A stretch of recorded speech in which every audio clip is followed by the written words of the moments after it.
최적화는 이제 각자가 어떤 자기의 어떤 행복을 최대로 만드는, 또 기업 경우에 있어가지고는 비용을 최소화 만드는, 그게 최적화에 따른다면 결국에는 각자가 다 최적화했을 때 어떻게 우리가 조화롭게 되느냐 부분은 바로 균형이라고 그랬습니다.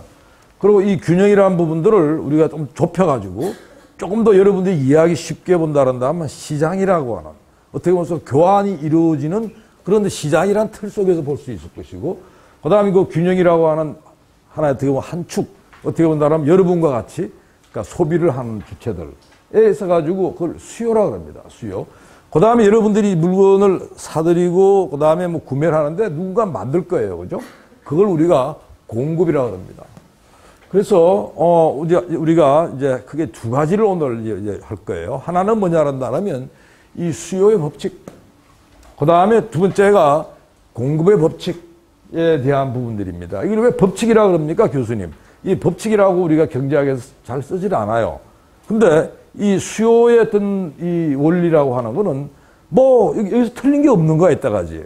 그게 어떻게 본다면 뭐 한번 흔들린 적이 없기 때문에 우리가 거기다가 감히 법칙이란 말을 써주는 거예요. 그래서 이 수요 법칙의 핵심은 그거죠.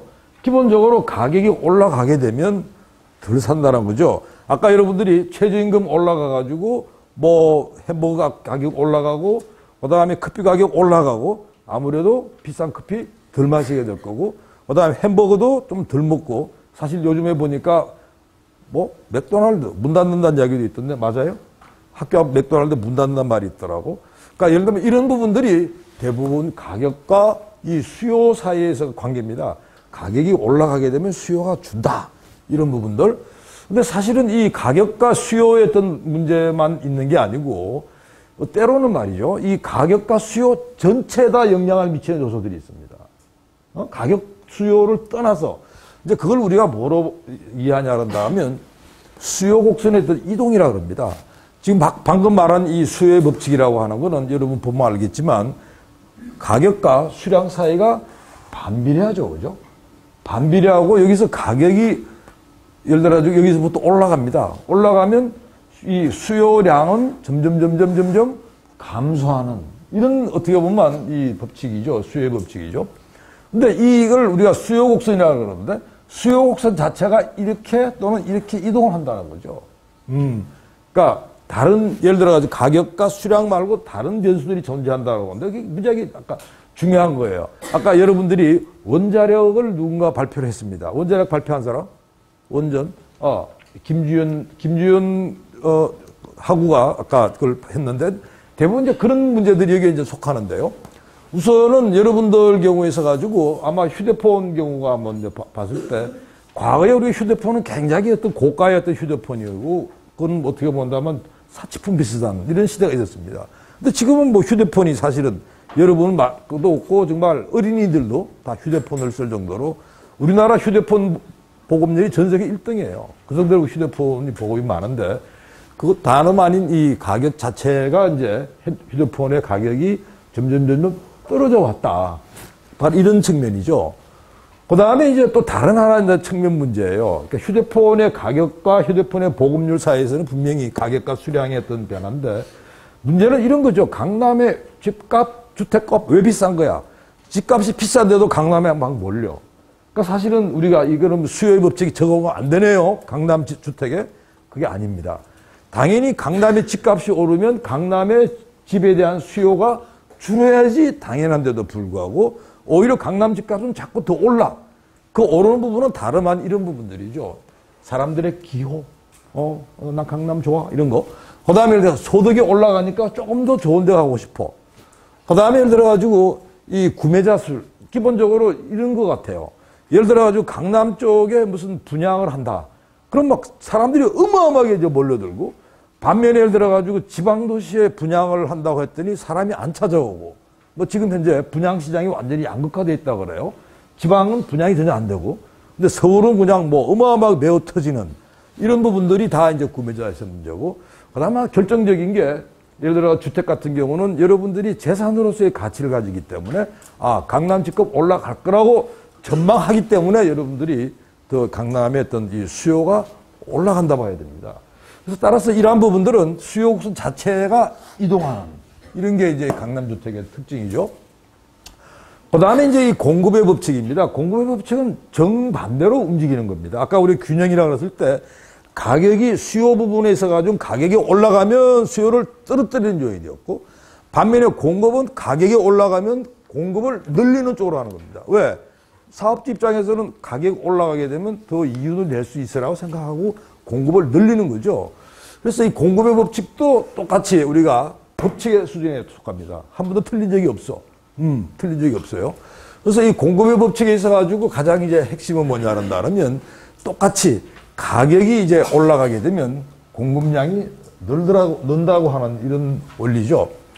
근데 요것도 똑같이 이제 수요 곡선과의 어떤 그런 문제예요. 자, 예를 들어가지고 한번 치킨 가격부터 한번 봅시다. 우선은 치킨 가격이 우리나라 치킨 가격 진짜 뭐 어떻게 보면 자영업 그런다 하면 거의 막 치킨 가격으로 가요. 어마어마하게 지금 치킨 가격이 많습니다. 그거 왜 그럴까요? 치킨 가격이 그 사이에 어떻게 됐죠? 떨어졌나요?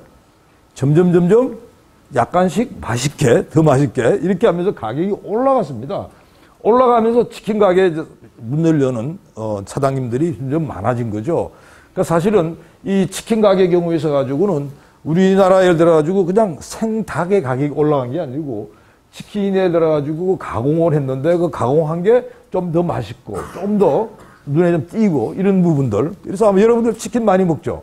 그것 또한 뭐냐 한다면 이러한 어떻게 본다면 기업 가격 상승의 요인이라는 거죠. 그래서 사실은 이 부분이 이 치킨 가격 문제고. 그 다음에 이제 아까 그 원전 이야기를 했습니다. 아까 원전 이야기를 하면서 아까 김주연 발표인가? 예를 들어가지고 원전 경우에 있어가지고는 이 생산 비용이 굉장히 저렴하고 그게 아까 태양광이 한 10분의 1 정도 된다고 그랬죠. 그러니까 어마어마한 차이가 지금 나는 거죠. 자, 그 이야기는 뭐냐 한다면 기본적으로 이 공급을 하는 데 있어가지고 전기라고 하는 걸 공급하는 데 있어가지고 그게 따라 투입되는 원자력이랑 그다음 투입되는 태양광이랑 그 가격에 있어가지고 어마어마한 차이가 있는 거죠. 그러니까 그게 예를 들어 공급 곡선을 이동하는 요인으로 가는 겁니다. 만일 전기를 공급하는데 이제는 원전의 비중을 줄이고 태양광의 비율을 높이라 한다면 전기 가격은 아무런 요인이 없다 하더라도 올라가야 되겠죠. 그래서 그런 경우에 있어 가지고는 공급 곡선이 왼쪽으로 이동시키는 이런 부분들이 되는 겁니다. 그래서 사실은 이 공급 곡선 자체는 가격과 수량의 문제지만 공급 곡선의 이동의 문제는 지금 방금 말한 이 투입물, 그러니까 전기를 만드는 데 들어가는 요소가 석유냐 아니면 우라늄이냐 아니면 태양이냐 그 다음에 석탄이냐 이런 문제입니다. 그 다음 또 하나 이제 기술의 문제예요. 그러니까 기술 자체가 예를 들어가지고 과거에는 1시간에 10개 만드는데 이게 너무나 좋은 기술이 나왔어요. 20개 만들어. 아까 로봇 산업 발표한 사람이 윤필선 아까 하구가 뭐라 그랬냐 한다면 로봇 산업 해가지고 혜택이 더 많다. 어떻게 보면 손실보다 사회적인 어떤 이익이 더 많다고 이야기를 했는데 바로 그런 부분들이 이 기술의 어떤 문제입니다. 훨씬 더 싸게 만들고 보다 안전하게 해주고 한 이런 부분들이 그런 경우에 있어가지고 이 기술의 약간 핵심이죠. 그 다음에 이제 판매자 수 부분도 뭐 똑같은 이제 이런 부분들입니다. 기본적으로 우리가 뭐 예를 들어가지고 지금 태양광 같은 경우 지금 태양광 같은 경우 태양광이 좋다 그러니까 태양광 만드는 회사가 굉장히 지금 많이 늘어났어요. 패널. 근데 잘 안 팔려. 그래서 많이 지금 문 닫고 있어. 뭐 이런 부분들은 사실은 이 판매자 수의 어떤 이런 문제로 이렇게 됩니다. 그래서 기본적으로 이 시장의 어떤 이 균형이라고 한다 하면 이 가격이라는 요소가 한쪽은 수요를 통해 가지고 가격이 올라가면 수요를 줄이는 요인으로, 그 다음에 가격이 올라가게 되면 공급을 늘리는 측면으로, 어떻게 본다면 쌍방의 어떤 다른 방향으로 움직이는 거죠. 그래서 이 상반된 어떤 힘이 어떻게 작용하냐에 따라 가지고 이 균형이 달라지죠. 그래서 이제 균형의 문제를 다음 시간에 조금 더 여러분들한테 심도 있게 이야기하게 될 것이고, 그 다음에 여기서 아까 이제 이 수요 부분에 있어 가지고 하나 우리 여러분들이 이제 많이 이제 보는 부분들이죠. 그러니까 예를 들어 가지고 우리가 과거에 예를 들어 가지고 아까 누가 엔겔뉴스 발표한 사람 누구죠? 엔겔뉴스 이름이 박해지. 아까 우리 박해지하고는 엔겔지수 이야기를 했습니다. 그러니까 엔겔지수 같은 경우는 대부분 먹는 거 가지고 이제 우리 생활비에서 얼마 차지하냐 보는 거죠. 근데 아까 선진국 경우에서는 엔겔지수가 낮다 그랬죠. 그죠? 그 다음에 우리가 아직도 열이 높다고 그랬습니다. 그러니까 이야기는 뭐냐 그런다면 우리가 상당히 이제 먹는 부분에 있어가 예를 든다면 아마 전형적인 경우가 여러분들 식단이 많이 바뀌었을 거예요. 과거에 예를 들어가지고 뭐 어떻게 보면 지방질이 많은 그런 음식들에서 그 지방을 많이 빼고 이렇게 가는 거죠. 자, 예를 들어가지고 우리가 지방이 많은 음식 같은 경우에 있어가지고 뭐 예를 들어 여러분들이 이제 뭐 돼지고기 중에서도 너무 기름 많은 이런 부분들을 좀 피하죠. 그죠? 그런 경우는 소득이 올라가면 어떻게 될까요? 그게 이 지방질이 많은 부위는 안 먹는 거죠. 그 다음에 놀라운 사실은 예를 들면 닭 같은 경우도 닭의 경우에 있어가지고도 지방이 많은 부위는 잘 안 팔리고 그 다음에 단백질만 많은 이런 부분들은 많이 팔리고 맞죠? 그러니까 이런 부분들이 어떻게 본다면 소득에 따라 가지고 이 수요 부분에 서 영향을 미치는데 그거는 특히 어떻게 보면 조금 뭐한 얘기지만 잘 살면 소비가 주는 그런 제품 그리고 열등제라 그럽니다. 열등제. 그러니까 어떻게 본다면 소득이 올라가면 당연히 더 많이 사야 되는데 오히려 덜 사는 거죠. 그 다음에 우리나라에서 가지고 지금 쌀의 수요가 계속 올라가나요? 오늘 발표는 없었지만 그렇죠? 소득이 올라가는데 국민들의 쌀 소비량이 준다고 하는 거죠. 바로 이제 그런 부분들이 대부분 열등제에 속하는 겁니다.